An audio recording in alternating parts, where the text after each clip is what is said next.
Professor तरुण, आपने पिछली बार मुझे जो दवा दी थी उसका कुछ असर जरूर हुआ है। मेरे बेहोश होने के दौरे कम हो गए हैं। हालांकि इस दवा को लेने के बाद न केवल मेरे पेट और आंतों में काफी समस्याएं हुई हैं, बल्कि मेरे मासिक धर्म का दर्द और स्राव भी काफी बढ़ गया है। क्या आप इस दवा को बदलने का कोई तरीका बता सकते हैं? प्रोफेसर तरुण के क्लिनिक में एक युवती ने धीरे से पूछा। वो एक खूबसूरत युवती थी, जिसके लंबे सुंदर काले बाल, पतली धनुषाकार भौहें, मनमोहक आंखें, सुडौल सुंदर नाक और ओस की बूंदों जैसे चेरीलाल होंठ थे। हालांकि उसका रंग पीला, लगभग बीमार सा था, जिसे देखकर दिल दहल जाता था। उस युवती ने एक प्रिंटेड कुर्ती और उसके ऊपर एक हल्के सफेद जैकेट पहना हुआ था, जिससे उसका एक अलौकिक और सुरुचिपूर्ण सादगी भरा रूप दिखाई दे रहा था। सुश्री लता, ये मुश्किल है। मैंने पहले भी कई बार दवा बदली है, लेकिन कोई खास असर नहीं हुआ। इस बार मैंने दवा लिखने से पहले काफी देर तक उस पर विचार किया। सभी दवाओं का अपना जहरीलापन होता है, और इस बार भी मैंने खुराक बढ़ा दी है, इसलिए असर काफी तेज है। मैंने आपको ये पहले ही बता दिया था। अब लगता है कि आपका शरीर इस दवा को बर्दाश्त नहीं कर सकता। अगर मैं दोबारा दवा लिखूं तो नतीजा वही होगा। बहुत कम खुराक और कोई असर नहीं, बहुत ज्यादा खुराक और आपका शरीर उसे बर्दाश्त नहीं कर पाएगा। अगर इससे कोई असर नहीं होता तो हमें एक्यूपंक्चर का सहारा लेना पड़ सकता है। आपकी स्थिति आपकी नाड़ियों में रुकावट से संबंधित होनी चाहिए। मैंने जो भी दवाइयां दी वे इसी निदान पर आधारित थी, जिसका मतलब है कि तरीका सही है। बस दवा के दुष्प्रभाव आपके शरीर के लिए सहन करने लायक नहीं है। प्रोफेसर तरुण ने अपने सामने खड़ी महिला को देखते हुए थोड़ी लाचारी के साथ कहा। प्रोफेसर तरुण न केवल दक्षिण प्रदेश आयुर्वेद विश्वविद्यालय में प्रोफेसर और डॉक्टरेट पर्यवेक्षक थे, बल्कि आयुष मंदिर में एक विशेषज्ञ के रूप में भी नियुक्त थे, जहां वे हर सोमवार सुबह एक क्लिनिक लगाते थे। आज सोमवार था, इसलिए वे आयुष मंदिर के विशेषज्ञ क्लिनिक में बैठे थे। शायद ये काम नहीं करेगा। मैंने इस साल की शुरुआत में प्रसिद्ध एक्यूपंक्चरिस्ट प्रोफेसर विमला मेनन से इलाज करवाने के लिए दिल्ली की एक विशेष यात्रा भी की थी, लेकिन कोई फायदा नहीं हुआ। लता अय्यर ने आह भरी। मैं प्रोफेसर विमला को जानती हूं। अगर वो भी मदद नहीं कर सकती तो शायद एक्यूपंक्चर वास्तव में समाधान नहीं है। हालांकि कोई तो हो सकता है जो आपकी बीमारी का इलाज कर सके। प्रोफेसर तरुण ने सिर हिलाते हुए आह भरते हुए कहा। तभी अचानक उनके दिमाग में एक युवा लड़के का चेहरा कौंधा, जिसने उन्हें सहज ही बातचीत का रुख बदलने के लिए प्रेरित किया। कौन? लता की आंखें नाटकीय रूप से चमक उठीं और उन्होंने उत्सुकता से पूछा। लता की अजीबोगरी बीमारी तब शुरू हुई जब वो 23 साल की थी। उसी साल एक कार दुर्घटना में उनके माता पिता की अचानक मृत्यु हो गई। ये भयानक खबर सुनते ही वो वही बेहोश हो गई। अगले कुछ वर्षों में वो अक्सर बेवजह बेहोश हो जाती थी। विदेशों सहित कई बड़े अस्पतालों में व्यापक जांचों के बावजूद कोई निदान नहीं हो पाया। ये अनुमान लगाया गया कि इसका कारण हृदय की मांसपेशियों के असामान्य कार्य से संबंधित हो सकता है। कभी कभी उनके हृदय के संकुचन पर्याप्त रूप से मजबूत नहीं होते थे, जिससे मस्तिष्क को अपर्याप्त रक्त की आपूर्ति होती थी, जिसके परिणाम स्वरूप ये असामान्य लक्षण दिखाई देते थे। चूंकि लक्षणों को समझाने के लिए कोई अंग असामान्यताएं नहीं थी, इसलिए डॉक्टरों के पास कोई प्रभावी उपचार या दवा नहीं थी। वे केवल उन्हें अपने हृदय को मजबूत करने के लिए अधिक व्यायाम करने की सलाह देते थे। इसलिए वर्षों तक लता व्यायाम करती रहीं, जिससे उन्हें एक सुडौल और सुडौल शरीर, विशेष रूप से उनके गोल और सुडौल कूल्हे विकसित करने में मदद मिली, जो चुस्त कपड़े पहनने पर किसी भी पुरुष की आत्मा को मोहित कर सकते थे। फिर भी अजीबोगरी बेहोशी के दौरे अभी भी रुक रुक कर आते थे। हताश होकर लता ने आयुर्वेद का सहारा लिया। कई जाने माने डॉक्टरों से सलाह लेने और ढेर सारी कड़वी दवाइयां खाने के बावजूद कोई खास असर नहीं हुआ। प्रोफेसर तरुण के नुस्खे का ही थोड़ा बहुत असर हुआ, लेकिन उसके दुष्प्रभाव भी गंभीर थे। कुछ समय तक दवा लेने के बाद पेट की समस्याएं और मासिक धर्म की पीड़ा असहनीय हो गई, जिससे उसे फिर से मदद लेनी पड़ी। जब प्रोफेसर तरुण ने पहले स्वीकार किया था कि वे कुछ नहीं कर सकते, तो लता को निराशा हुई थी। लेकिन अब अचानक उन्हें किसी ऐसे व्यक्ति का जिक्र करते हुए सुनकर जो उसे ठीक कर सकता है, लता उस उम्मीद से ऐसे चिपक गई जैसे डूबता हुआ व्यक्ति किसी जीवन रेखा को पकड़ रहा हो। ये व्यक्ति, मुझे भी नहीं पता कि वो कहाँ है, प्रोफेसर तरुण ने झिझकते हुए जवाब दिया, क्योंकि लता की आंखों में दिख रही उम्मीद का सामना करना उनके लिए मुश्किल था, जो किसी डूबते हुए व्यक्ति की तरह थी जो मोक्ष के लिए तिनके का सहारा ले रहा हो।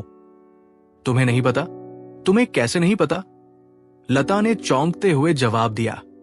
उसकी चमकीली आंखें तेजी से धुंधली पड़ गई। माफ करना, मैं तो आज सुबह ही।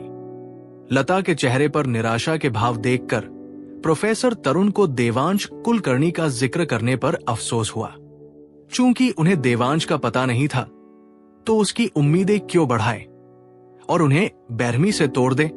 प्रोफेसर तरुण की बात पूरी भी नहीं हुई थी कि दरवाजे पर दस्तक हुई। अंदर आइए, प्रोफेसर तरुण ने थोड़ी सी भौहें चढ़ाई और कुछ नाराजगी से बोले। आमतौर पर वे किसी मरीज को उसके जाने के बाद ही अंदर आने देते थे। अब जबकि लता अभी गई भी नहीं थी और किसी ने दस्तक दी, तो प्रोफेसर तरुण, जो पहले से ही थोड़े बुरे मूड में थे, और भी ज्यादा परेशान हो गए। प्रोफेसर तरुण एक मरीज को देख रहे हैं। मुझे माफ करना मैडम, मुझे प्रोफेसर तरुण से कुछ बात करनी है और इसमें आपको बस कुछ ही मिनट लगेंगे। दरवाजा खोला गया और खरीद विभाग के प्रमुख मिश्रा अंदर आए। उनके पीछे देवांश कुलकर्णी भी थे। कोई बात नहीं, मेरा काम तो हो ही गया। लता ने मुस्कुराने की कोशिश की। ये ध्यान नहीं दिया कि प्रोफेसर तरुण ऐसे लग रहे थे जैसे उन्होंने अभी अभी कोई भूत देखा हो, जो सीधे देवांश को घूर रहा था। क्या ये आप है? देवांश को उम्मीद नहीं थी कि प्रोफेसर तरुण यहां मिलेंगे और वो चौंक गए। हां देवांश, मुझे उम्मीद नहीं थी कि मैं तुम्हें इतनी जल्दी फिर से देख पाऊंगा। देवांश के बोलते ही प्रोफेसर तरुण तुरंत होश में आ गए। उनके चेहरे पर एक खुशी भरी मुस्कान आ गई। प्रोफेसर तरुण, आप इन मिस्टर कुलकर्णी को जानते हैं? विभाग प्रमुख मिश्रा भी प्रोफेसर तरुण से कम हैरान नहीं हुए जब उन्होंने पहली बार पहाड़ों से आए युवक देवांश को देखा। आज सुबह अपने गृहनगर से विंध्यनगर लौटते समय हम ट्रेन में एक ही पंक्ति में बैठे थे। प्रोफेसर तरुण, जो जानते थे कि देवांश को दिखावे से नफरत है, ने सहजता से उत्तर दिया, तो बात ऐसी ही है। मैं सोच रहा था कि प्रोफेसर तरुण श्री कुलकर्णी को कैसे जानते होंगे। पता चला कि ये एक इत्तेफाक था। विभागाध्यक्ष मिश्रा ने राहत की सांस लेते हुए चेहरे पर राहत की भावना दिखाई, साथ ही मन राहत की सांस भी ली। ऐसा इसलिए था क्योंकि प्रोफेसर तरुण दक्षिण प्रदेश के आयुर्वेदिक समुदाय में काफी प्रतिष्ठित थे और पारंपरिक चिकित्सा के भी वे काफी जानकार थे। अगर देवांश से उनका कोई रिश्ता होता तो मिश्रा दामों पर मोलभाव करते समय देवांश का फायदा नहीं उठा पाते। हालांकि मिश्रा अब देवांश को पूरी तरह से समान नजर से देखते थे और मामलों को संभालने में नियमों का पालन करते थे। लेकिन जब अंतिम कीमत पर बातचीत की बात आती तो वो देवांश से जरूर हिस्सा लेने की कोशिश करते। आखिरकार देवांश युवा थे, इंडस्ट्री से नहीं, और कुछ रिसर्च करने के बावजूद अंदरूनी लेन देन के बारे में उनकी जानकारी सीमित थी। लेकिन अगर प्रोफेसर तरुण बीच में आ जाते तो मिश्रा के पास देवांश को धोखा देने का कोई मौका नहीं होता। शुक्रिया प्रोफेसर तरुण, मैं अब आपको और परेशान नहीं करूंगा। मैं विदा लेता हूं। लता ने प्रोफेसर तरुण की तरफ मुस्कुराकर कहा और फिर जाने के लिए तैयार हो गई। सुश्री लता, कोई जल्दी नहीं है, आपकी हालत में अभी भी सुधार की उम्मीद हो सकती है। मिश्रा से बातचीत पूरी करने के बाद हम आपकी बीमारी के बारे में बात कर सकते हैं, प्रोफेसर तरुण ने जल्दी से कहा और उन्हें जाने से रोक दिया। लता को अंदाजा नहीं था कि जिस आदमी का जिक्र प्रोफेसर तरुण ने पहले किया था, जो शायद उनकी अजीबोगरी बीमारी का इलाज कर सकता है, अब उनके सामने ही था। यह देखकर कि प्रोफेसर तरुण ने अभी अभी दावा किया था कि कोई समाधान नहीं है, फिर भी अब अचानक उसे वापस बुला लिया, वो थोड़ी उलझन में पड़ गई। हालांकि उम्मीद न होने से तो बेहतर ही है, इसलिए लता रुकने में हिचकिचाई नहीं। उसने प्रोफेसर तरुण को धन्यवाद दिया, फिर अपनी कुछ उत्सुकता और संदेह भरी नजर उस युवक की ओर घुमाई जो देहाती वेशभूषा में था। साफ तौर पर किसी छोटे से ग्रामीण इलाके से आया था। सेक्शन चीफ मिश्रा, क्या बात है? प्रोफेसर तरुण अयंगर ने लता अय्यर को पुकारा, फिर सेक्शन चीफ मिश्रा की ओर मुड़े। फिर उनकी नजर थोड़ी उलझन के साथ देवांश कुलकर्णी की ओर गई, जो उनके साथ थे। उन्हें स्वाभाविक रूप से पता चल गया कि यह मामला देवांश से जुड़ा था। प्रोफेसर तरुण, बात यह है, श्री कुलकर्णी के पास एक जंगली श्याम केसरी जड़ है जिसे वे हमारे आयुष मंदिर को बेचना चाहते हैं। उनका दावा है कि यह जंगली श्याम केसरी 1000 साल पुरानी है। अभी अभी दवाखाने के शिक्षक जोशी ने हमें इसे देखने में मदद की और कहा कि ये आयुष मंदिर द्वारा 2 साल पहले बेची गई जड़ से भी पुरानी होनी चाहिए। लेकिन वे इस बात की पुष्टि नहीं कर सके कि ये सचमुच 1000 साल पुरानी है या नहीं। मुझे तो और भी कम यकीन है, इसलिए मैं इसे देखने के लिए प्रोफेसर तरुण से मदद मांगना चाहता था। अनुभाग प्रमुख मिश्रा ने विनम्रता पूर्वक उत्तर दिया। 1000 साल पुराना जंगली श्याम केसरी, इसे यहां लाओ, मैं इसे देख लूं, प्रोफेसर तरुण ने उत्सुकता से कहा। उनकी आंखें चमक रही थी और वे आग्रह कर रहे थे। ये सुनकर देवांश ने अपने बैग से श्याम केसरी निकाली और प्रोफेसर तरुण को दे दी। इसे थोड़ी देर देखने के बाद प्रोफेसर तरुण ने उत्साह से सिर हिलाया और कहा, हाँ, ये 1000 साल पुराना जंगली श्याम केसरी है। प्रोफेसर तरुण, क्या आपको इसे और ध्यान से देखने की जरूरत नहीं है? सेक्शन चीफ मिश्रा ने यह देखकर कि प्रोफेसर तरुण ने निष्कर्ष पर पहुंचने से पहले इसे मुश्किल से ही जांचा था, जल्दी से बीच में ही टोक दिया और बोलते हुए उन्हें एक अर्थपूर्ण नजर से देखा। एक और सेक्शन चीफ मिश्रा को उम्मीद नहीं थी कि प्रोफेसर तरुण इतनी जल्दी कोई फैसला ले लेंगे। दूसरी ओर उन्हें उम्मीद थी कि प्रोफेसर तरुण कुछ कम उम्र बताएंगे, शायद लगभग 800 साल, जो काफी करीब होगी क्योंकि 800 साल और 1000 साल के बीच का अंतर पहले से ही काफी धुंधला था और उसे पहचानना मुश्किल था। लेकिन जब कीमत की बात आई तो काफी अंतर था। अगर प्रोफेसर तरुण ने उम्र 1000 साल तय कर दी तो बाद में उनके लिए कीमत पर बातचीत करना मुश्किल हो जाएगा। प्रोफेसर तरुण, जो उम्र में बड़े और चतुर थे, सेक्शन चीफ मिश्रा की याद और उसके पीछे के अर्थ को अच्छी तरह समझ गए। समस्या ये थी कि उनके सामने खड़ा युवक कोई साधारण युवक नहीं था। जिस क्षण से सेक्शन चीफ मिश्रा ने बताया कि देवांश ने दावा किया है कि ये 1000 साल पुराना जंगली श्याम केसरी है, प्रोफेसर तरुण को पहले से ही विश्वास था कि इसमें कोई गड़बड़ी नहीं होगी और इसी पूर्वधारणा के कारण उन्होंने इसकी बारीकी से जांच नहीं की। वरना अगर ये किसी और ने लाया होता तो वे इसे इतनी जल्दी पहचान नहीं पाते। आखिरकार 1000 साल पुराने जंगली श्याम केसरी की कीमत आम लोगों के लिए बहुत ज्यादा थी। ज्यादा ढूंढने की जरूरत नहीं है, कोई गलती नहीं होगी। कीमत की बात करें तो 2 साल पहले हमने आयुष मंदिर में 800 साल पुराना एक टुकड़ा 10 लाख रुपए में बेचा था और ये उससे भी पुराना है। इसके अलावा 2 साल पहले की तुलना में मौजूदा बाजार में सुधार हुआ है। अगर आयुष मंदिर इसे बेचता तो इसकी कीमत निश्चित रूप से 10,07,000 या 8 लाख रुपए हो सकती थी। इतनी मूल्यवान औषधीय सामग्री और हमारे लागत जोखिम को देखते हुए मुझे लगता है कि लगभग 10,03 लाख रुपए की खरीद कीमत उचित है। मुझे आश्चर्य है कि क्या श्री कुलकर्णी इस कीमत से संतुष्ट होंगे? प्रोफेसर तरुण ने कहा और अंत में उन्होंने सेक्शन चीफ मिश्रा की ओर न देखकर देवांश की ओर देखा। सेक्शन चीफ मिश्रा ये सुनकर एकदम हक्के बक्के रह गए।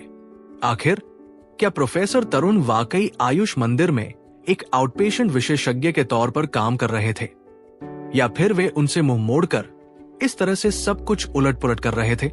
उनकी मोलभाव करने की क्षमता खत्म हो गई। हालांकि देवांश को प्रोफेसर तरुण को देखकर लगा था कि कीमत बहुत ज्यादा निराशाजनक नहीं होगी, फिर भी 10,30,000 की रकम देखकर वो मन ही मन चौंक गया। ये कीमत उसकी उम्मीदों से बढ़कर थी। उसने 9 लाख से 10 लाख के बीच की कीमत का अनुमान लगाया था, ये जानते हुए कि आयुष मंदिर भी मुनाफा कमाना चाहेगा। उसने कभी उम्मीद नहीं की थी कि प्रोफेसर तरुण तुरंत 10,30,000 का सुझाव देंगे। बेशक देवांश इतना मूर्ख नहीं था कि प्रोफेसर तरुण और सेक्शन चीफ मिश्रा से कहें कि उसे इतने पैसों की जरूरत नहीं है। एक पल सोचने के बाद उसने सिर हिलाया और कहा, चूंकि प्रोफेसर तरुण ने ये कीमत सुझाई है तो चलिए मान लेते हैं। अरे वाह, सिर्फ प्रोफेसर तरुण के कहने पर कीमत स्वीकार करने का क्या मतलब है? मानो बेचने के लिए राजी होकर प्रोफेसर तरुण पर एहसान कर रहे हों। अच्छा सौदा मिलने के बाद ये तो बिल्कुल शर्मिलापन है। बिल्कुल। देवांश के हाव भाव और लहजे को देखकर सेक्शन चीफ मिश्रा इतने निराश हो गए कि उनके मुंह से खून निकलने ही वाला था। लेकिन प्रोफेसर तरुण दक्षिण प्रदेश में आयुर्वेद के एक प्रमुख विशेषज्ञ थे और आयुष मंदिर के मालिक के साथ उनके अच्छे संबंध थे। वरना अपने रुतबे के चलते वो हर हफ्ते आयुष मंदिर में आधे दिन का क्लिनिक लगाने की हिम्मत नहीं करते। चूंकि उन्होंने अपनी बात रखी थी, सेक्शन चीफ मिश्रा स्वाभाविक रूप से आपत्ति नहीं कर सकते थे। इसके अलावा प्रोफेसर तरुण का विश्लेषण वास्तविक स्थिति पर आधारित था। अगर आयुष मंदिर उस कीमत पर खरीदता तो उन्हें मुनाफा होता। इसलिए सेक्शन चीफ मिश्रा के लिए इतने पक्के मुनाफे वाले सौदे को ठुकराने का कोई कारण नहीं था। जरूर, चलो इसी कीमत पर बात तय करते हैं। क्या आपका बैंक खाता है? मैं अपने वित्त विभाग को सूचित कर दूंगा कि पैसे आपके खाते में ट्रांसफर कर दिए जाएं। 10 लाख 3 लाख बहुत बड़ी रकम है, इसे नकद देना बिल्कुल भी उचित नहीं है। चीफ मिश्रा ने 10 लाख 3 लाख की रकम का जिक्र करते हुए हार मानते हुए कहा, हाँ, ये रहा मेरा बैंक कार्ड। देवांश ने तुरंत अपना बैंक कार्ड निकालते हुए कहा, तो फिर मेरे साथ वित्त विभाग चलो। चीफ मिश्रा ने कहा। देवांश ने कितनी सहजता और खूबसूरती से अपना बैंक कार्ड दिखाया, इस पर उनके दांत भींच गए। 10 लाख 3 लाख, बस यूं ही ये पहाड़ी लड़का श्याम केसरी खोदकर 10 लाख 3 लाख में बेच देता है, जबकि मैं तो जिंदगी भर इतनी कमाई किए बिना ही मेहनत करता रहा हूं। ठीक है, देवांश ने सिर हिलाया, फिर प्रोफेसर तरुण की ओर मुड़ा और बोला, शुक्रिया प्रोफेसर तरुण, मैं बाद में आऊंगा, इसका जिक्र मत करो, तुम इसके हकदार हो।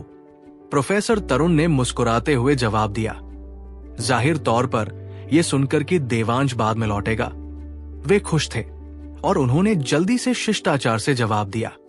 देवांश बस मुस्कुराया और ज्यादा कुछ नहीं बोला और चीफ मिश्रा के पीछे पीछे बाहर चला गया। प्रोफेसर तरुण, आपने अभी कहा था कि मेरी बीमारी के लिए अभी भी उम्मीद है। क्या हो सकता है कि आपने कोई नया नुस्खा सोच लिया हो? देवांश के जाने के बाद लता अय्यर को आखिरकार प्रोफेसर तरुण से बात करने का मौका मिला। हालांकि लेन देन की रकम बहुत ज्यादा थी, लेकिन लता के लिए ज्यादा नहीं थी, इसलिए वो अपनी बीमारी को लेकर ज्यादा चिंतित थी।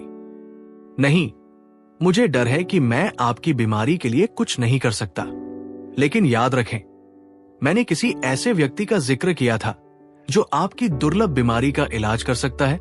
मुझे पहले नहीं पता था कि वो कहाँ है, लेकिन अब पता है। प्रोफेसर तरुण ने मुस्कुराते हुए कहा। सच में? वो कहाँ है? लता ने उत्साह से पूछा। ये वही युवक है जो अभी यहां था, देवांश कुलकर्णी। प्रोफेसर तरुण ने मुस्कुराते हुए जवाब दिया। क्या तुम्हारा मतलब उस पहले वाले युवक से है? लता की खूबसूरत आंखें आश्चर्य से चौड़ी हो गई। उसने सपने में भी नहीं सोचा होगा कि प्रोफेसर तरुण द्वारा बताए गए उसकी अजीब बीमारी का इलाज करने वाला डॉक्टर कोई बूढ़ा आयुर्वेदिक चिकित्सक या चिकित्सा जगत का कोई युवा प्रतिभाशाली व्यक्ति नहीं, बल्कि एक देहाती सा दिखने वाला युवक होगा। बिल्कुल वही है। अच्छा हुआ कि वो अब यहां नहीं है, क्योंकि तुम्हारे पहले वाले रवैये को देखते हुए मुझे उससे मदद मांगने में शर्म आती। प्रोफेसर तरुण ने गंभीरता से कहा। लता, जो एक कंपनी की प्रमुख बन गई थी और उसके व्यवसाय को सफलता की बुलंदियों तक पहुंचाया, निर्मला नेचुरल्स को पूरे दक्षिण क्षेत्र में प्रसिद्ध बनाया और भारत में एक निश्चित बाजार हिस्सेदारी हासिल की। स्वाभाविक रूप से एक बहुत ही चतुर और बुद्धिमान महिला थी, न कि केवल एक सुंदर चेहरा। प्रोफेसर तरुण ने विस्तार से बताया तो लता तुरंत समझ गई कि श्याम केसरी की बिक्री के दौरान आयुष मंदिर का पक्ष लेने के बजाय उन्होंने देवांश का पक्ष क्यों लिया था। उन्होंने बिना किसी गहन जांच के जड़ी बूटी को तुरंत पहचान लिया, जिससे साफ जाहिर था कि उन्हें उस युवक पर पूरा भरोसा था। लेकिन देवांश बिल्कुल भी डॉक्टर जैसा नहीं दिखता था और उसकी उम्र के कारण उसे जटिल रोगों का इलाज करने वाले चमत्कारी डॉक्टर के साथ जोड़ना मुश्किल था। प्रोफेसर तरुण पर अटूट विश्वास के बावजूद लता अपनी शंका व्यक्त करने से खुद को नहीं रोक पाई। प्रोफेसर तरुण, क्या वो सचमुच ऐसा कर सकते हैं? कोई भी डॉक्टर सभी बीमारियों का इलाज नहीं कर सकता और मैं इसकी गारंटी तो बिल्कुल नहीं दे सकता कि वो ऐसा कर सकता है, लेकिन उसकी चिकित्सा क्षमताएं अद्वितीय है, खासकर कुछ कठिन और पेचीदा मामलों में, जहां मैं भी मान सकता हूं कि मैं उसका कोई मुकाबला नहीं कर सकता। इसलिए अगर इस दुनिया में कोई है जो आपकी बीमारी ठीक कर सकता है, तो मेरा मानना है कि वो निश्चित रूप से उनमें से एक है। प्रोफेसर तरुण अयंगर ने सोचा और फिर जवाब दिया।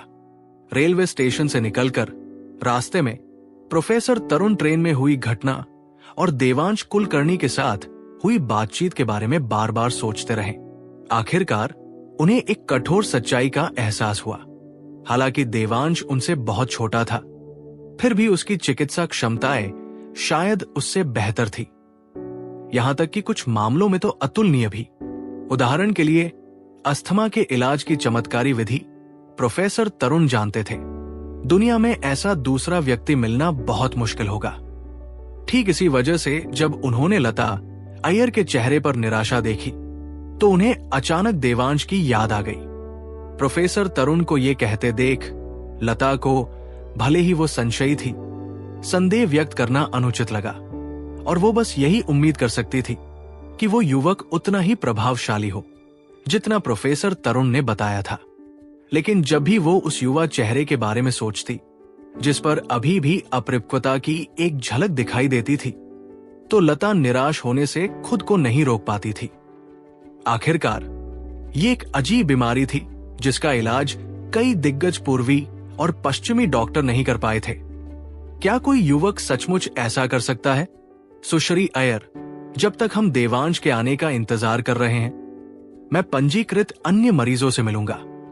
जब वो आएगा तो मैं उससे आपकी स्थिति पर चर्चा करूंगा और देखूंगा कि क्या वो मदद करने को तैयार है। मैं बताना भूल गया, वो एक अजीबोगरीब युवक है, आम भाषा में जिसे हम शहर में छिपकर रहने वाला एकांतवासी कहते हैं। ऐसे लोगों का स्वभाव अक्सर अजीब होता है, इसलिए मैं गारंटी नहीं दे सकता कि मैं उसे आपकी बीमारी का इलाज करने के लिए मना पाऊंगा और आपको तैयार रहना चाहिए। और हां, सिर्फ इसलिए दिखावा मत करना कि वो आपसे छोटा है, प्रोफेसर तरुण ने निर्देश दिया। और ट्रेन में देवांश द्वारा अपनी वरिष्ठता का दिखावा करने पर डांटे जाने की याद करते हुए उनका चेहरा थोड़ा गर्म हो गया।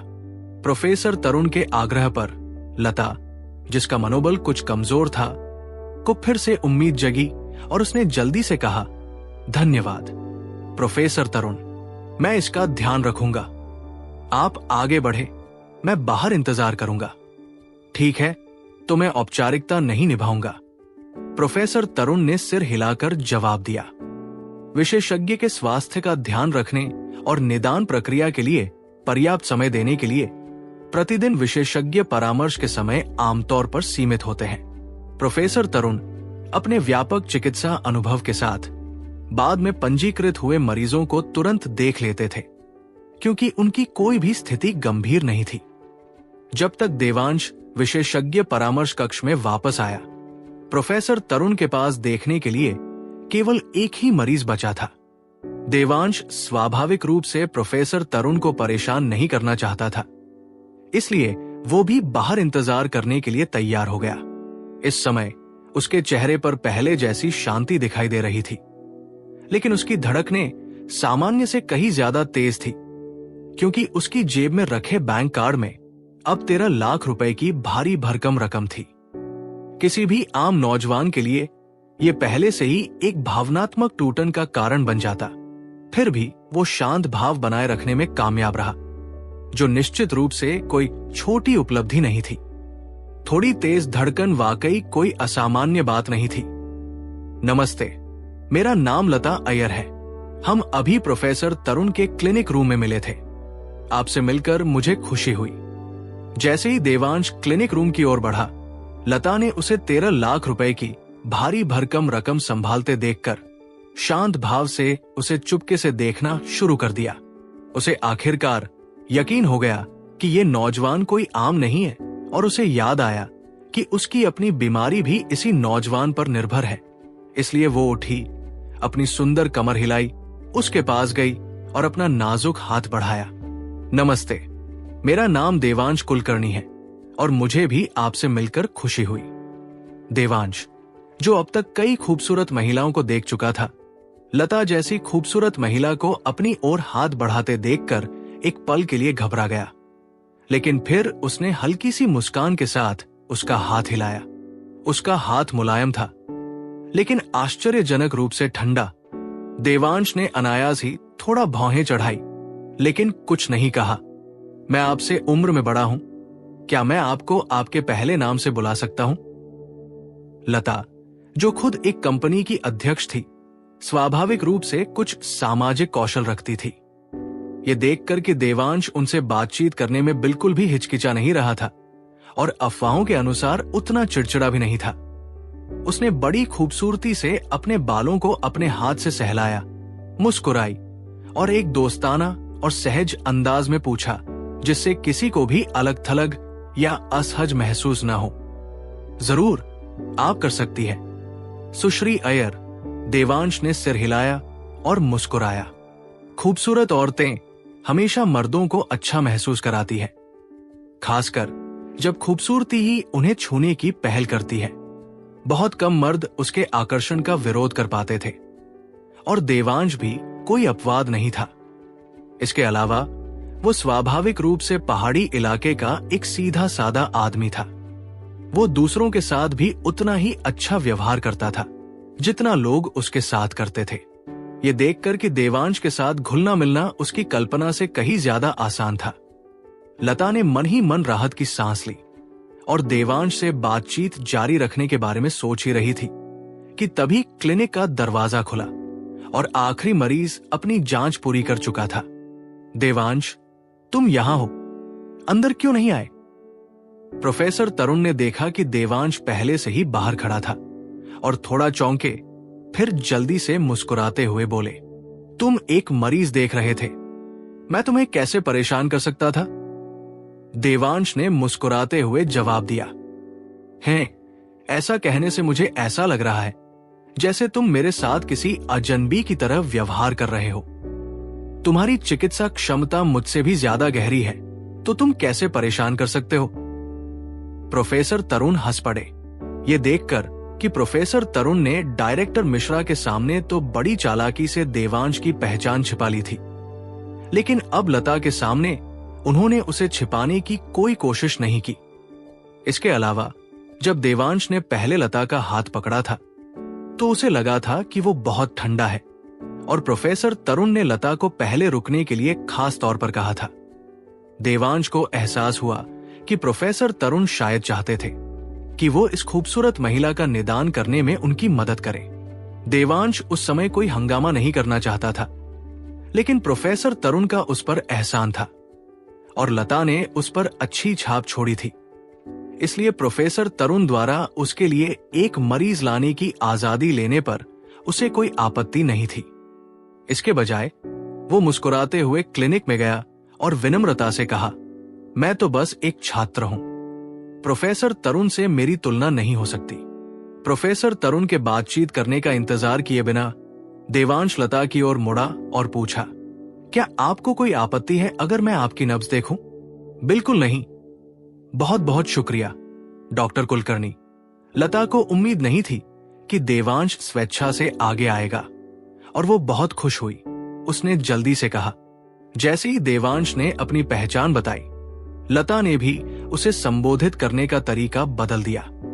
है, मुझे मेरे नाम से बुलाओ। मैं असल में डॉक्टर नहीं हूं। मेरा मुख्य पेशा एक छात्र होना है। देवांश हंसा। सच में? तुम तो बस एक छात्र हो? लता आश्चर्य से बोली।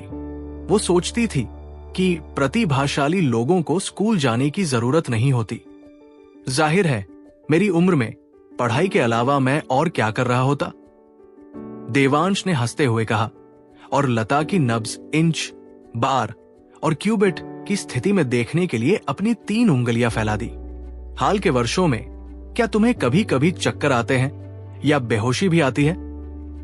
देवांश ने उसकी नब्ज देखते हुए ध्यान से पूछा। उसने लता से अपनी जीभ दिखाने के लिए नहीं कहा, बस थोड़ा सा मुंह बना लिया। जैसे ही देवांश ने यह बात कही, न केवल लता के चेहरे का रंग उड़ गया, बल्कि अनुभवी हर्बलिस्ट प्रोफेसर तरुण भी इतने हैरान हुए कि उनका मुंह खुला का खुला रह गया। लता की नब्ज देखकर उसके चक्कर आने का पता लगाना प्रोफेसर तरुण के बस में था, लेकिन यह कहना कि उसे बेहोशी के दौरे पड़ते हैं उनकी क्षमता से बाहर था। हाँ, डॉक्टर कुलकर्णी, आप बिल्कुल सही कह रहे हैं। यह घटना 4 साल पहले शुरू हुई थी। इस झटके के बाद लता अय्यर ने बार बार सिर हिलाया। उनकी खूबसूरत आंखें उत्सुकता और प्रशंसा से चमक रही थी।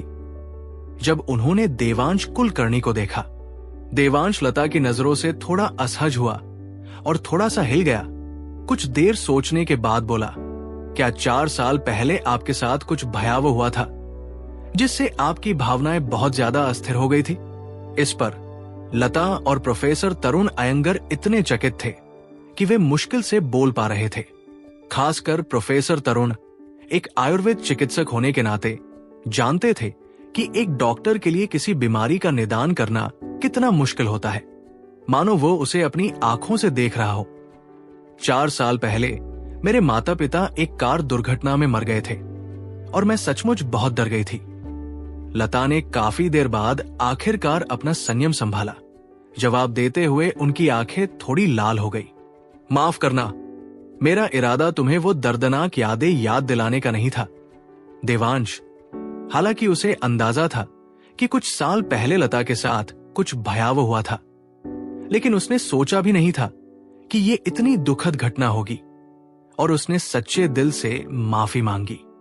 4 साल हो गए हैं और मैं धीरे धीरे ढल गया हूं। डॉक्टर कुलकर्णी, क्या मेरी बीमारी ठीक हो सकती है? लता ने अपनी आंखों के कोने पोंछे और फिर आशा से भरे चेहरे से देवांश की ओर देखा। वो अभी जवान थी और स्वाभाविक रूप से नहीं चाहती थी कि एक दिन बेहोश होकर फिर कभी न उठे। ये देवांश ने चेहरे पर परेशानी भरे भाव के साथ लता की ओर देखा। देवांश के चेहरे पर बेचैनी के भाव देखकर लता को लगा कि वो उसका इलाज नहीं कर सकता। उसकी उम्मीद धीरे धीरे कम होती गई और उसने देवांश को एक दुखद मुस्कान देते हुए कहा, भले ही इसका इलाज नहीं हो सकता, फिर भी मैं तुम्हारा बहुत बहुत शुक्रिया अदा करती हूं।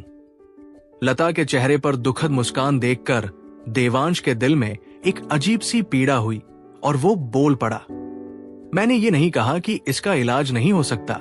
मैंने तो बस क्या, तुम कहो, चाहे इसकी कीमत कितनी भी हो, 10 लाख, 20 लाख, 50 लाख, मैं तुम्हें सब कुछ दे सकता हूं।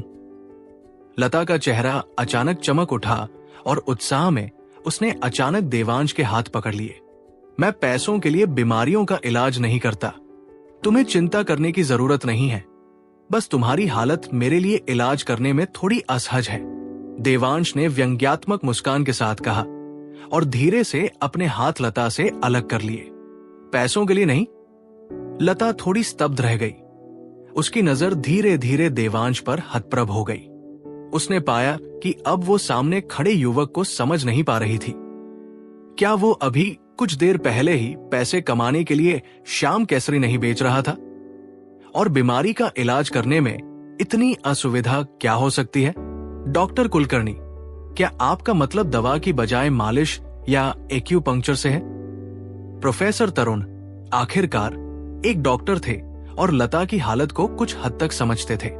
इसके अलावा सुबह ट्रेन में देवांश की चमत्कारी मालिश तकनीक देखकर वो तुरंत समझ गए कि देवांश का क्या मतलब था। हालांकि प्रोफेसर तरुण के देवांश को संबोधित करने के तरीके में एक हल्का सा बदलाव आया। अब वो उसे उसके नाम से नहीं बल्कि डॉक्टर कुलकर्णी कहकर पुकारने लगे। जाहिर है देवांश के निदान ने प्रोफेसर तरुण को पूरी तरह से प्रभावित कर लिया था। आप सही कह रहे हैं। सुश्री अय्यर को चक्कर आने और यहां तक कि बेहोशी आने का मुख्य कारण हृदय नाड़ी और शंख नाड़ी में रुकावट है, जिससे रक्त संचार बाधित होता है और हृदय तक प्राणरक्त की पर्याप्त आपूर्ति नहीं हो पाती। प्राकृतिक उपचार यही होगा कि इन दोनों नाड़ियों को खोल दिया जाए। शुरुआत में हम इलाज के लिए दवा का इस्तेमाल कर सकते थे, लेकिन अभी जब मैं सुश्री अय्यर की नाड़ी की जांच कर रहा था तो मुझे पता चला कि उन्हें नाड़ियों को खोलने के लिए पहले ही ज्यादा मात्रा में दवा दी जा चुकी थी, जिससे उनके जठरांत्र संबंधी अंगों को नुकसान पहुंचा था। अब ज्यादा दवा का इस्तेमाल शायद उचित न हो, क्योंकि इससे ये समस्या तो ठीक हो सकती है, लेकिन इससे कहीं और बीमारियां हो सकती है। देवांश ने सिर हिलाते हुए कहा, खांसी खांसी, वो दवा पहले मैंने लिखी थी। मुझे तो बहुत जल्दबाजी हो गई थी। प्रोफेसर तरुण ने बीच में बोलते हुए कहा। उनका चेहरा शर्मिंदगी और अपराध बोध से लाल हो गया था। नाड़ियों को खोलने का आपका विचार सही है, लेकिन आपने पूरी तरह से विचार नहीं किया।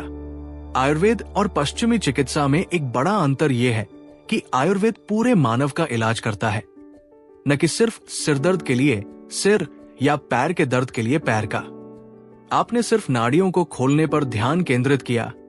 सुश्री अय्यर की आंतरिक सहनशीलता को भूल गए, जो वास्तव में पश्चिमी चिकित्सा उपचार से ज्यादा मिलती जुलती है। आपके नुस्खे में इन बातों का ध्यान रखना चाहिए था, देवांश ने कहा। डॉक्टर कुलकर्णी ने जो कहा वो सही है। प्रोफेसर तरुण ने सहमति में सिर हिलाया। ये दृश्य देखकर लता इतनी स्तब्ध रह गई कि उनके लाल होंठ हल्के से खुल गए और वे अपनी चिकित्सा के बारे में भूल गई। ये दृश्य ऐसा होना चाहिए था जहां एक प्रोफेसर एक युवा को व्याख्यान दे रहा हो, लेकिन यहां एक युवा एक प्रोफेसर को निर्देश दे रहा था और उसकी आलोचना कर रहा था, जबकि प्रोफेसर एक छात्र की तरह लगातार सिर हिला रहा था। इस गलती की वजह से मौजूदा इलाज के विकल्पों में सिर्फ एक्यूपंक्चर और मालिश ही शामिल है। देवांश ने चेहरे पर थोड़ी सी परेशानी के भाव के साथ थोड़ा रुकते हुए कहा, चूंकि ये दोनों नाड़ियां वक्ष से होकर गुजरती हैं और शंख नाड़ी का हृदय बिंदु स्तनों से भी ऊपर होता है, इसलिए बेहतर परिणाम पाने के लिए आदर्श रूप से पूरे शरीर की नाड़ियों को खोलना जरूरी है। अगर ये कोई पुरुष होता तो देवांश को स्वाभाविक रूप से कोई हिचकिचाहट नहीं होती, लेकिन एक नाजुक शहरी सुंदरता के लिए उस युवक को असहजता क्यों महसूस नहीं होती? क्या उसे अपने सामने खड़ी इस बड़ी बहन जैसी आकृति से पूरे शरीर के एक्यूपंक्चर और मालिश के लिए अपने कपड़े उतारने के लिए कहना चाहिए था? क्या एक्यूपंक्चर और मालिश वाकई काम करते हैं? मैं पहले दिल्ली में प्रोफेसर विमला मेनन के पास एक्यूपंक्चर के लिए गई थी, लेकिन उसका ज्यादा असर नहीं हुआ, लता ने कहा, जिन्होंने पहले राजधानी में वक्ष क्षेत्र पर केंद्रित एक्यूपंक्चर का अनुभव किया था। अब उन्हें आखिरकार समझ में आया कि देवांश को असहजता क्यों महसूस हुई और उन्होंने कहा कि यह असुविधाजनक था।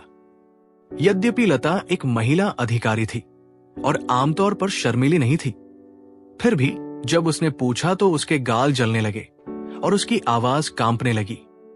अगर आपको बस हल्का चक्कर आ रहा था तो साधारण एक्यूपंक्चर कारगर होगा, लेकिन चूंकि आप बेहोशी की हालत में पहुंच गए हैं तो इसका मतलब है कि आपकी नाड़ियों में रुकावटें बहुत गंभीर हैं और साधारण एक्यूपंक्चर अब उन्हें खोलने में आपकी मदद नहीं कर सकता। आपको मेरी विशेष एक्यूपंक्चर और मालिश तकनीकों की जरूरत होगी। इसके अलावा मेरी सीमित क्षमताओं के कारण एक सत्र पर्याप्त नहीं होगा। इसके लिए 7 या 8 सत्रों की आवश्यकता हो सकती है, और चूंकि नाड़ियां आपस में जुड़ी हुई हैं, इसलिए पूरे शरीर की रुकावटें खोलना सबसे अच्छा होगा, खासकर छाती के हिस्से पर ध्यान केंद्रित करते हुए। अफसोस की बात है कि मेरे गुरु यहां नहीं हैं, वरना वे आपको एक ही बार में ठीक कर सकते थे, देवांश ने कहा। उसकी आंखों में एक उदास भाव था जो तुरंत गायब हो गया।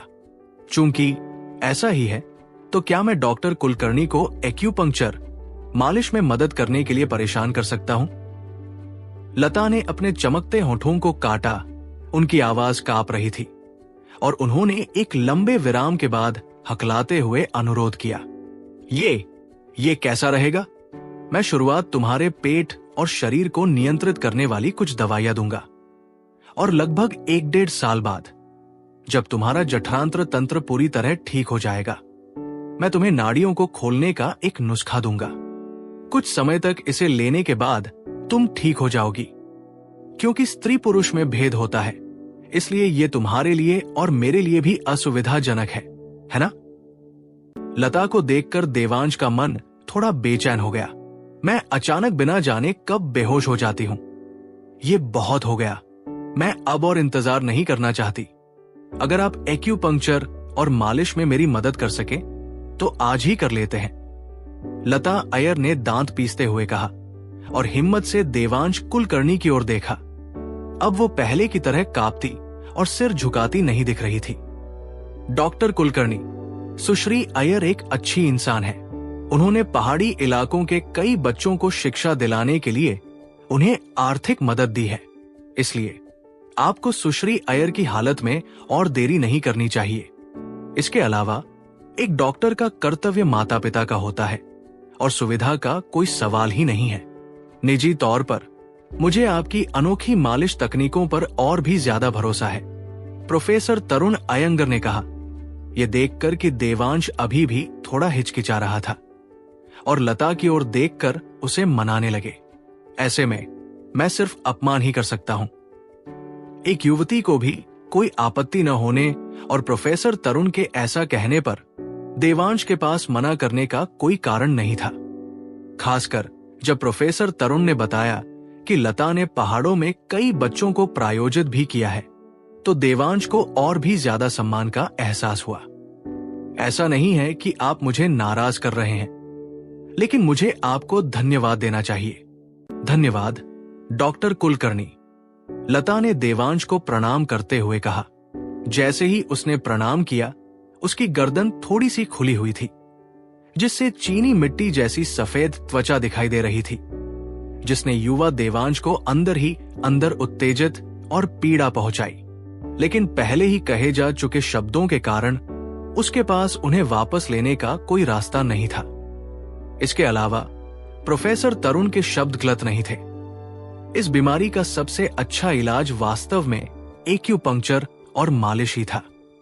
बेशक इस तरह की मालिश और एक्यूपंक्चर निश्चित रूप से देवांश की प्राण शक्ति की एक बड़ी मात्रा का उपभोग करते, क्योंकि उनकी तथाकथित अनोखी विधि में नाड़ियों को साफ करने में मदद करने के लिए एक्यूपंक्चर और मालिश करने हेतु ऊर्जा का हेरफेर करना शामिल था। उन्हें यह बताना असुविधाजनक लगा कि उन्होंने प्राण शक्ति का उपयोग किया था। यहां मेरा एक निजी कमरा है। सुश्री अय्यर, क्या आप डॉक्टर कुलकर्णी से एक्यूपंक्चर और मालिश करवाना चाहेंगी या कोई और जगह ढूंढना चाहेंगी? दोनों के निर्णय लेने के बाद प्रोफेसर तरुण ने पूछा, डॉक्टर कुलकर्णी, क्या मैं आपको अपने घर आकर एक्यूपंक्चर और मालिश करवा सकती हूं? लता ने प्रोफेसर तरुण को जवाब देने के बजाय देवांश से पूछा। महिलाओं में अक्सर सफाई का थोड़ा जुनून होता है, खासकर लता जैसी महिलाओं में जो अच्छे परिवारों से आती है। अपने सारे कपड़े उतारने की जरूरत के कारण अगर उन्हें विकल्प दिया जाए तो स्वाभाविक रूप से वे इसे घर पर ही करना पसंद करेंगी। इसके अलावा इस तरह वे ज्यादा सहज और आरामदायक महसूस कर सकेंगी। मैं हर जगह ऐसा ही हूं, बस जहां आपको ज्यादा आराम महसूस हो वहां से चुन लीजिए, देवांश ने जवाब दिया। तो चलो मेरे घर चलते हैं। लता ने कहा।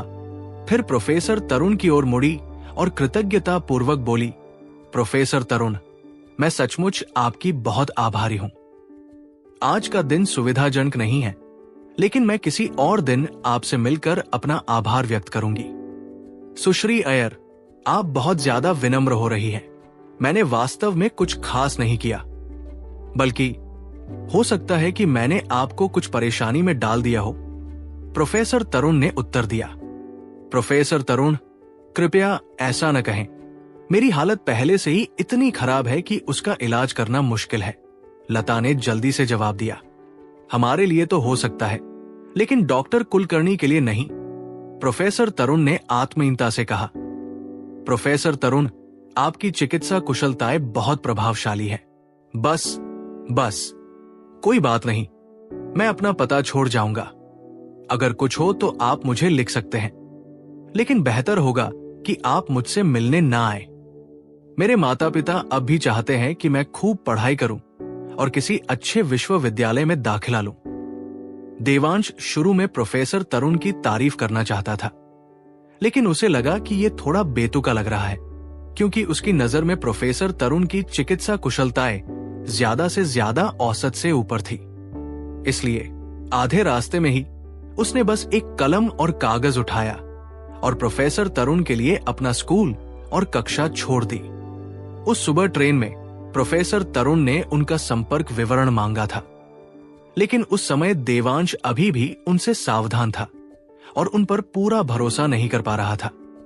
अब ये जानकर कि प्रोफेसर तरुण की चिकित्सा कुशलताएं प्रभावशाली तो नहीं थी, लेकिन वे वाकई एक नेक इंसान थे, एक सच्चे परोपकारी डॉक्टर, उसने अपना संपर्क विवरण छोड़ने का फैसला किया।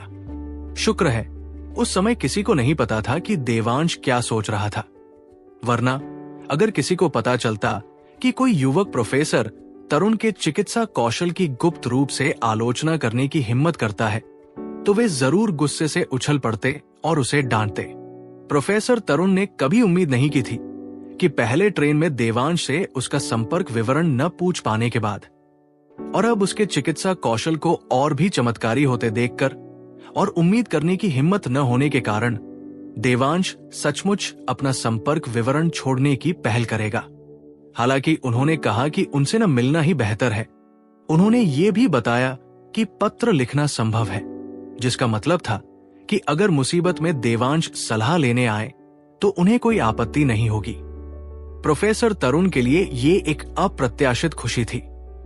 उन्होंने जल्दी से देवांश का संपर्क विवरण वाला कागज लिया और ध्यान से उसे एक तरफ रख दिया और कहा, डॉक्टर कुलकर्णी, निश्चिंत रहें, जब तक बहुत जरूरी न हो। मैं आपको बिल्कुल परेशान नहीं करूंगा। अगर मुझे सचमुच किसी चीज की जरूरत भी पड़ी तो मैं आपसे निजी तौर पर मिलूंगा और किसी और को बिल्कुल भी सूचित नहीं करूंगा। इस बार एक वरिष्ठ प्रोफेसर और विशेषज्ञ प्रोफेसर तरुण ने देवांश को संबोधित करते समय सम्मान सूचक शब्दों का प्रयोग किया। दक्षिण प्रदेश में ऐसा बहुत कम होता था, चूंकि दक्षिण के लोग उत्तर के लोगों से अलग होते हैं, इसलिए रीति रिवाजों के कारण दक्षिण के लोग आप शब्द का प्रयोग कम ही करते हैं और आमतौर पर बड़ों के लिए भी सामान्य अवसरों पर केवल तुम का ही प्रयोग करते हैं। वे केवल तभी आप शब्द का प्रयोग करते हैं जब वे जानबूझकर सम्मान व्यक्त करना चाहते हैं। उदाहरण के लिए, जब अधीनस्थ अपने नेताओं की चापलूसी करना चाहते हैं तो वे जानबूझकर आप का प्रयोग करते हैं। या कभी कभी उत्तर के लोगों के साथ व्यवहार करते समय जो अक्सर आप कहते हैं, दक्षिण के लोगों को भी ऐसा ही करना पड़ता है, अन्यथा ये अहंकारी लगेगा। वास्तव में जब दक्षिण के लोग तुम कहते हैं तो इसका अर्थ अनादर नहीं होता। इस समय प्रोफेसर तरुण द्वारा आप शब्द का प्रयोग स्पष्ट रूप से देवांश के प्रति सम्मान व्यक्त करने के लिए किया गया था, ताकि भविष्य में आने वाली कठिनाइयों का सामना करने पर वे उसकी सलाह ले सके। तो फिर बात बन गई। मैंने आज राज्य की राजधानी आने के लिए एक दिन की छुट्टी ली है और कल सुबह क्लास से पहले मालगुडी जिले वापस जाना है, इसलिए अब और देर नहीं करूंगा। अगर आगे कुछ हुआ तो हम पत्रों के जरिए संपर्क कर सकते हैं। प्रोफेसर तरुण की ये बात सुनकर देवांश को भी राहत मिली। उन्होंने कुछ और बातें की और फिर लता के साथ क्लिनिक से निकल गए। प्रोफेसर तरुण पहले तो उन्हें बाहर तक छोड़ने आए, लेकिन देवांश ने मना कर दिया। देवांश के स्वभाव को समझते हुए प्रोफेसर तरुण ने जिद नहीं की। लता और देवांश साथ साथ विशेषज्ञ क्लिनिक से बाहर निकले और नीचे चले गए। नीचे पंजीकरण कक्ष था, जहां एक साहसी और जोशीली युवती, जो लगभग लता की ही उम्र की थी, बैठी थी। लता को नीचे आते देख वो जल्दी से उठ खड़ी हुई और उनके पास गई। सुश्री अय्यर, क्या आप जा रही हैं? पास आते ही उस महिला ने अभिवादन किया। उसकी आंखें कई बार देवांश को शक भरी निगाहों से घूर रही थी। उसे यकीन नहीं हो रहा था कि ये सादे कपड़ों वाला युवक कौन है, और वो सोच रही थी कि वो उसके बॉस के साथ क्यों है। हाँ देवांश, ये मेरा ड्राइवर मीना है। मीना, ये मेरा दोस्त देवांश कुलकर्णी है। तुम उसे मिस्टर कुलकर्णी कह सकते हो। लता ने सिर हिलाया और फिर बोली। विशेषज्ञ क्लिनिक से निकलने के बाद दोनों ने निजी तौर पर यह समझौता किया था। इस तरह का संबोधन मुख्यतः इसलिए था क्योंकि देवांश अपनी ओर ज्यादा ध्यान आकर्षित नहीं करना चाहता था। आखिरकार 16 साल का डॉक्टर होने के नाते दूसरों का ध्यान आकर्षित किए बिना रहना मुश्किल होगा। यह सुनकर मीना की आंखों में एक चमक सी उभर आई, लेकिन उसने तुरंत इसे नजरअंदाज कर दिया। एक 16-17 साल का लड़का मिस्टर कह सकता है? जाहिर है मीना तो बस एक ड्राइवर थी। उसका बॉस जो भी कहता वो मान लेती। मन ही मन सोचना काफी था, और वो अपने विचार जाहिर नहीं करती थी। नमस्ते सिस्टर अय्यर। देवांश कुलकर्णी ने हाथ बढ़ाकर उनका अभिवादन किया। नमस्ते मिस्टर कुलकर्णी।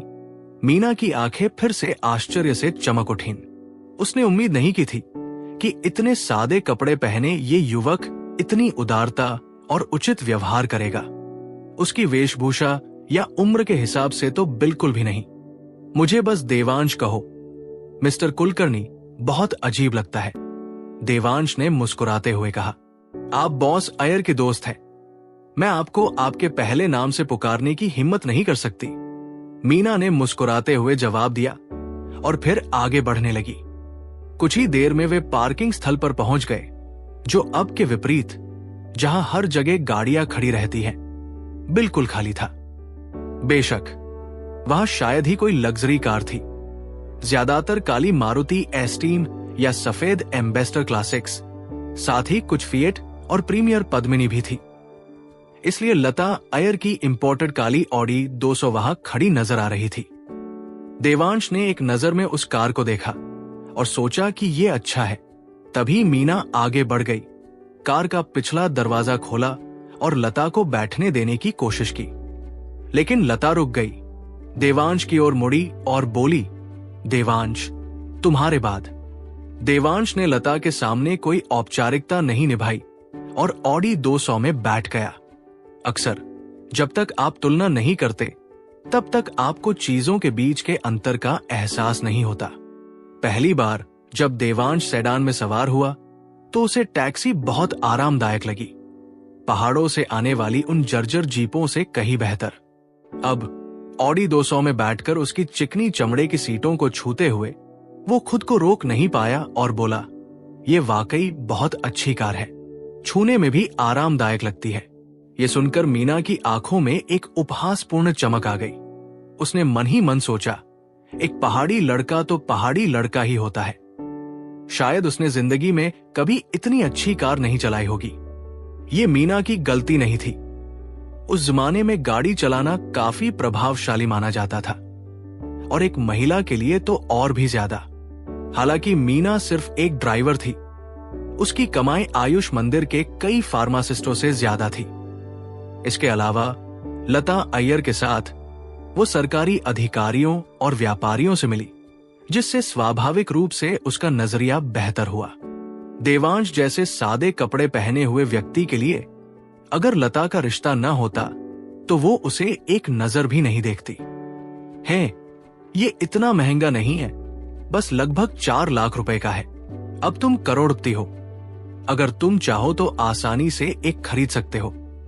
लता ने मुस्कुराते हुए कहा, तुम इसे कितना आसान बना रहे हो। बस लगभग 4 लाख रुपए। अगर मैं इस तरह खर्च करता तो मेरे थोड़े से पैसे ज्यादा दिन नहीं टिकते। देवांश ने हंसते हुए कहा। दोनों के बीच बातचीत के दौरान गाड़ी चला रही मीना का स्टीयरिंग व्हील पर हाथ अचानक से लग गया, जिससे साइकिल पर सड़क पार कर रहे एक अधेड़ उम्र के आदमी से टकराते टकराते बची। हे भगवान, किसी किताब का उसके कवर से अंदाजा नहीं लगाया जा सकता। ये साधारण सा दिखने वाला नौजवान असल में करोड़पति है।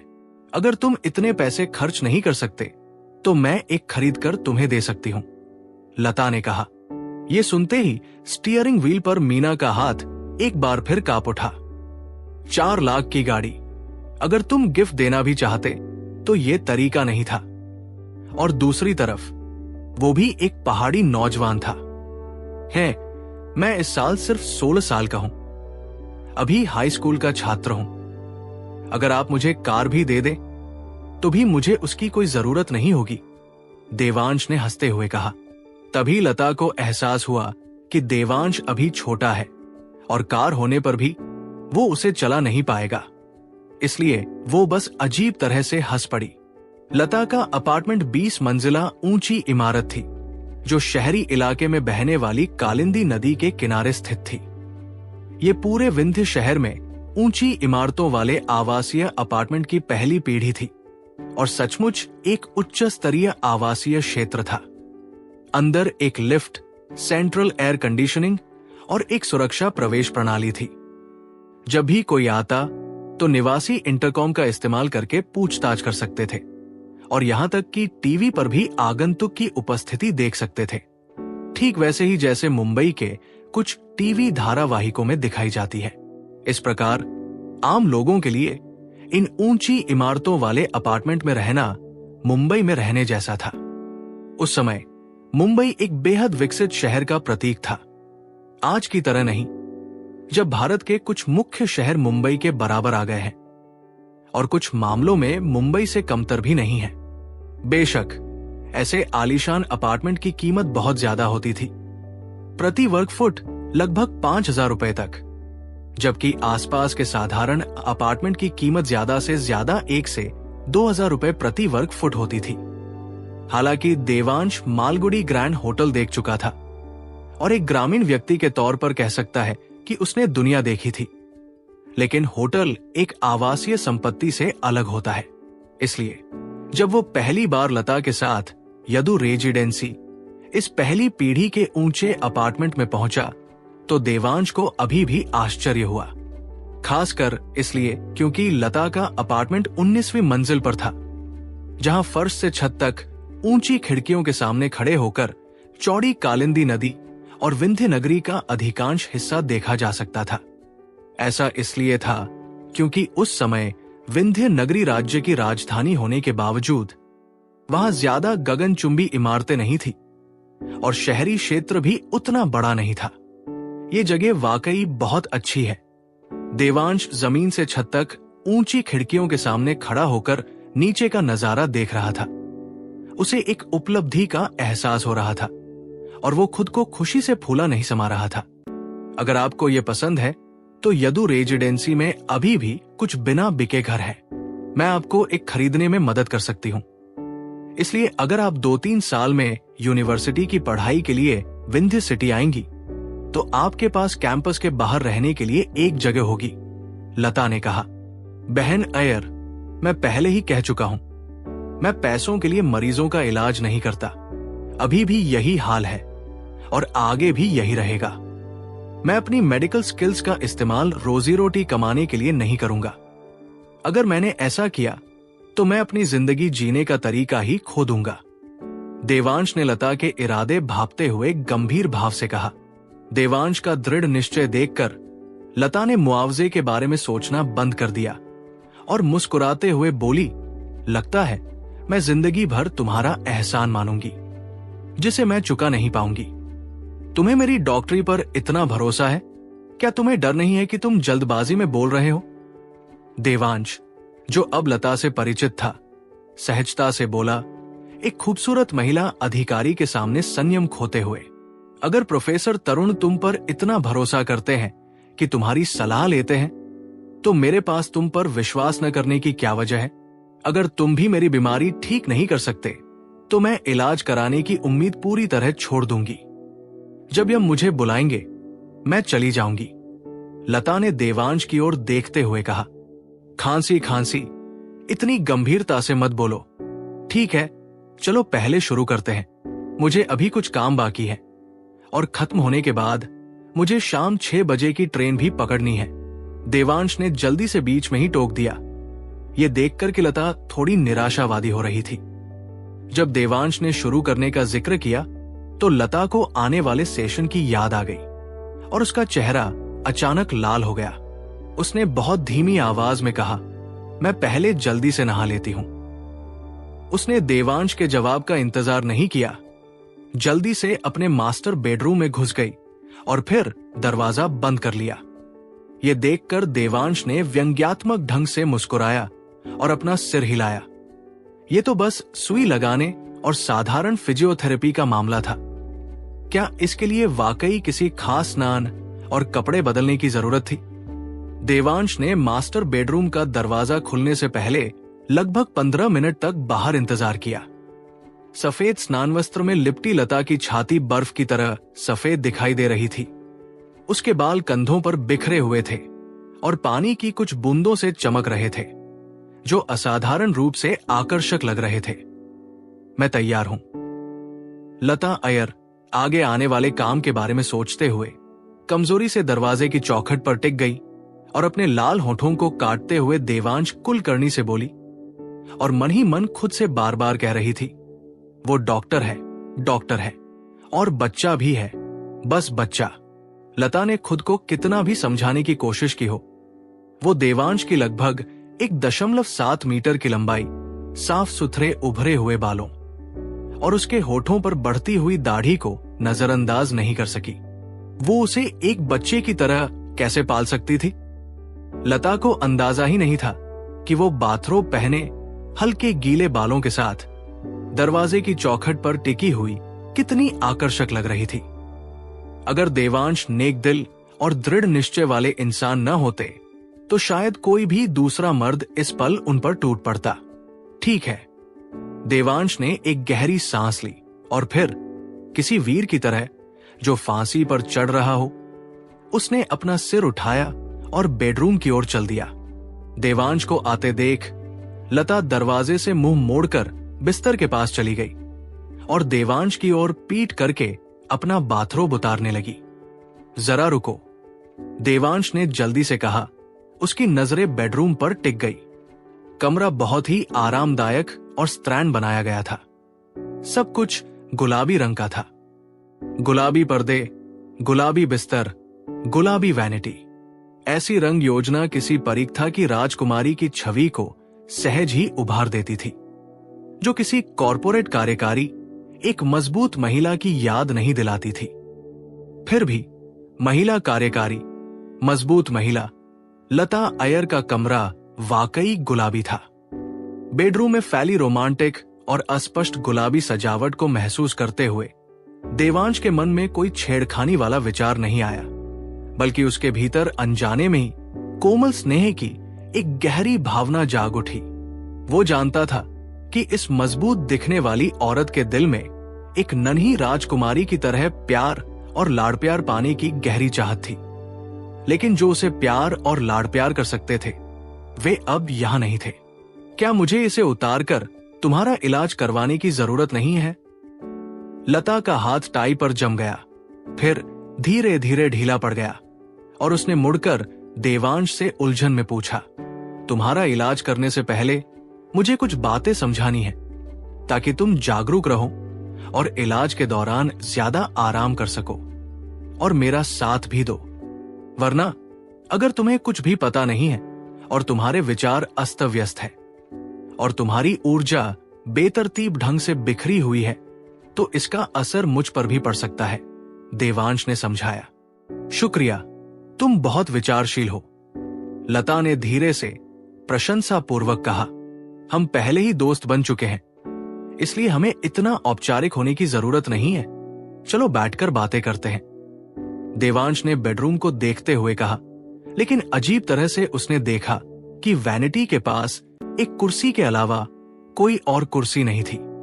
चलो बिस्तर पर बैठते हैं, लता ने कहा, यह देखकर कि देवांश के चेहरे पर एक ईमानदार भाव था, खासकर तब जब उसकी नजर में न केवल कोई अनुचित विचार नहीं थे, बल्कि करुणा की झलक भी थी। इससे लता की घबराहट कम हुई और वो सिमंस के मुलायम बिस्तर पर बैठ गई, फिर अपने बगल वाली जगह थथ पाई।